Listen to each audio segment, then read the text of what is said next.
ரிஷப ராசிக்கு இந்த ஆகஸ்ட் மாதம் எதை செய்யலாம் செய்யக்கூடாது? 1/8/2025 முதல் 31/8/2025 வரைக்கும் விரைவாக என்னென்ன வேலைகளை முடிக்கணுமோ, விரைவாக என்னென்ன வேலைகள் தடையாக இருந்ததோ அதையெல்லாம் முடிக்கக்கூடிய காலம். ஏன்னா 2ஆம் இடத்துல செம்மரப்போடவர் அந்த சுக்கிர பகவானும் குரு பகவானும் சம்பந்தப்பட்டு குருவோட சுக்கிரம் இணையக்கூடிய காலத்தில் அந்த ஒளியெல்லாம் நம்மளுக்கு விரைவாக கிடைக்கும். கடன் சார்ந்த விஷயங்கள் அதிகரித்து கொண்டே இருக்கும். அதெல்லாம் எவ்வாறு முடிக்கணும்? ஒரு மாதம் கழித்து 22 தேதிக்கு அப்புறம் இந்த விஷயத்தில் நாம் வெளியே வரணும். தாயார் உடல்நலத்தில் நாம் அக்கறை எடுத்துக்கணும். இந்த நேரத்தில் அக்கறை எடுத்துக்கக்கூடிய காலம். வண்டி வாகனங்களை புதுமை பெறுகின்ற அமைப்பாக இந்த மாதம் வாங்க போகிறோம்.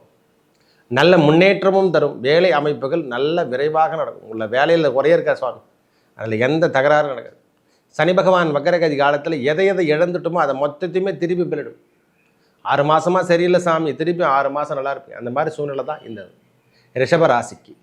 புதிய முயற்சிகளை வாங்கிறது, வண்டி வாகனங்களை வாங்கிறது, இதுக்கான அமைப்புகள் தேடி வரும். நல்லது மட்டுமே நடக்கும். நன்றி, வணக்கம்.